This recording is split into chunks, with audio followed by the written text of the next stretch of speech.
Here, the head coach Brad Laird. Demons coming off a 44-41 overtime win at Incarnate Word on Saturday, getting ready for McNeese this Saturday down in Lake Charles. And Coach, congratulations on getting that first win of the year, but the emotions, you and I talked about it last night, the emotions that came out of that sideline, that's been bottled up and been waiting to explode for a long time. Yeah, just, great for the players, great for the coaches, because it seems like every week when we talk about the previous Saturday, how close and how we're doing a lot of good things, and I know that can get monotonous, when people hear that, but it's what we've seen. As the players have seen it, the coaches have seen it, a lot of you guys have seen it that have been there week in and week out, and that game was no different than really some of the other games that we had opportunities to win. It's our guys just keep fighting, keep playing, making plays, big plays, overcoming adversity. I thought both the first half and second half, finding a way this time to get it into overtime and winning the coin toss. That's a lot. That goes unnoticed a lot. I mean, heck, we hadn't won a coin toss all year, and Rapp goes out there at the beginning and the tails is it, man. If you're not calling tails, you're not calling a coin toss anymore. But, not only winning the first one for us to defer, go on defense, go 3 and out, us to score offensively, but then in overtime. I mean, his reaction was priceless, because it's like when it landed on tails, I mean, he's a smart football player. Me and him had talked what we wanted to do, but he knew we were going on defense first. We were going to stop him, go score, and win the game. You mentioned that, and we talked to him, and that offensive line group, I know it's the same pretty much everywhere, but really tight group of guys, and really some of the guys that can keep that sideline going even through tough times. O-linemen are, I go back to my time as the quarterback here at Northwestern, and I mean, my roommates were O-linemen, so I lived that for 5 years. But it is a tight group. I mean, and I can't answer that, and I don't know why. It's just, no matter where you are, what team you're on, what school you're at, that group kind of stays together.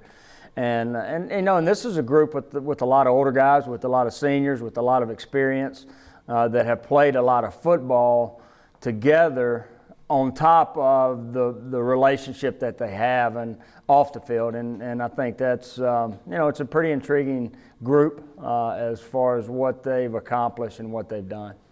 You were always well protected then, either at home or away with offensive linemen as your roommate. Yeah, it's pretty important as a quarterback. I mean, I'm not going to say I was smart, but I was smart enough to realize who I needed to hang around with as far as to be protected. Well, they did a really good job keeping Shelton Epler upright against UIW. Meanwhile, your defense did a good job of getting after John Copeland, and there was no one more all over the place than Jaquay Pogue, and this will come out in a few minutes, but the Southland Conference Defensive Player of the Week, 21 tackles, and it's been 5 years, almost a little more than 5 years to the day since anyone from Northwestern had 20 tackles in the game, and he was just all over the place. Yeah, it's one of those that at the end of the game, I knew he was around the ball a lot. Like some of our other guys that got banged up early and continue to play, he was one. And I'm thinking it's cramps because I knew he was around the ball a lot and played a lot of snaps.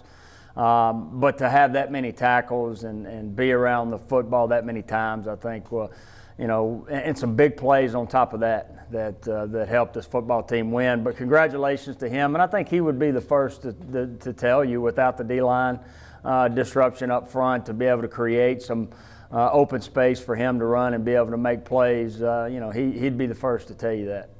That defense has been a lot more opportunistic the last 2 weeks, 7 turnovers, one coming on special teams, which we didn't touch on, but how big of a play by Kobe McGee to come down and really spark that second half? Yeah, I think if you look at the way we ended the first half, 2 takeaways defensively, 2-minute drive at the end of the half, Justino with the field goal, 17-16, we got the momentum, plus we get the ball. But that went the other way quickly. Within 3 or 4 minutes, it's 31-16, and we're punting the football. And it was 4th and 2 at that time, and we had 0 momentum, and it was kind of a situation where in the back of my mind, okay, do we go for this to try to get the momentum?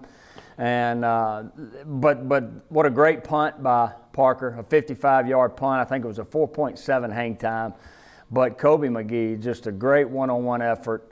The returner fumbled the ball. He was there to recover it at the 6-yard line. 2 plays later, we score. It's 31-23. They miss a field goal. We score. It's 31-30, and got us back in the ball game.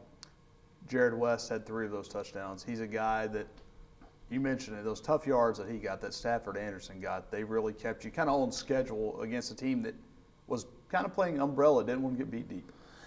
You know, from a quarterback perspective, going into the game, you knew that was going to be a tough matchup because them dropping 8. I mean, you had to be perfect with your throws, your decision making. There wasn't a lot of windows.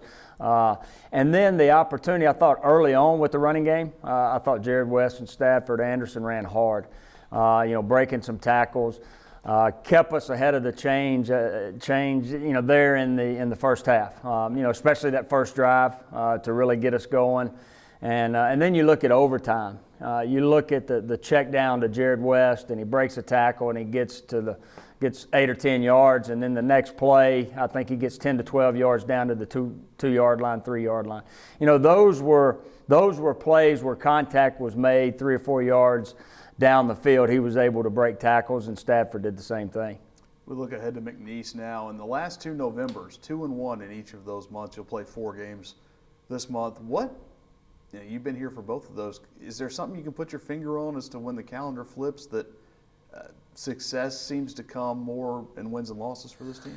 No, and I'm just going to look at this football season because the opportunity's been there. I think, yes, as the season goes along, you're going to have injuries, but we're also getting some guys back that we did not have early on. We'll continue to get some guys back this week that Blake Stevenson that played a vital role in that November last year that has not been able to play this year. So, our guys, I think it's a credit to our players and our coaching staff.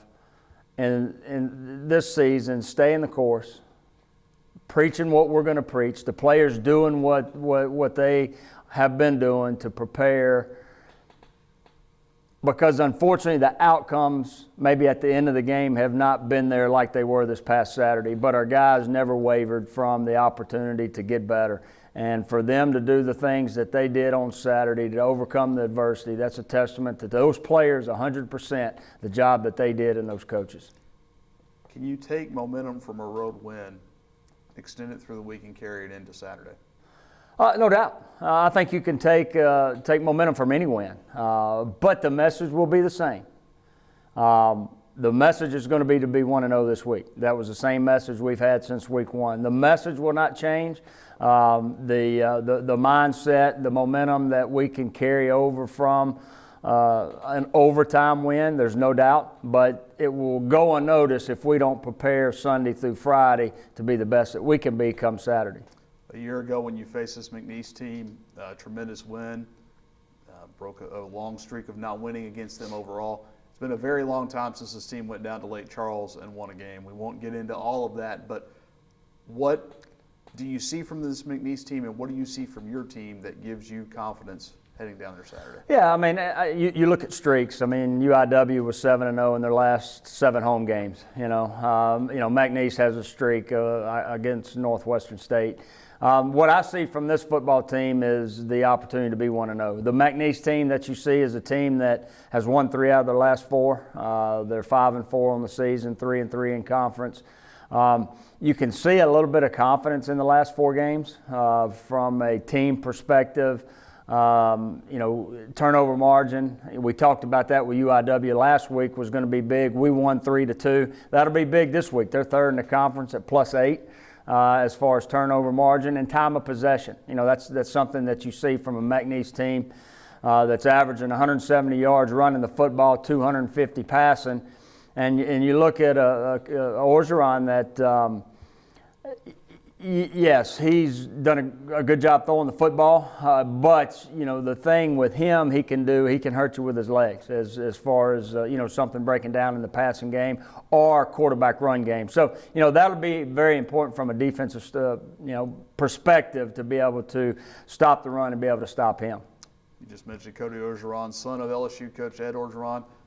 Did you talk to Ed any about September before the game? Maybe try to get an advanced scouting report on Cody at all?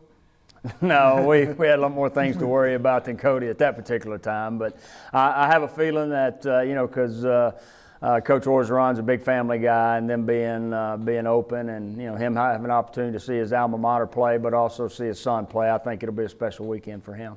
All right, Coach. Thanks so much. Thank you.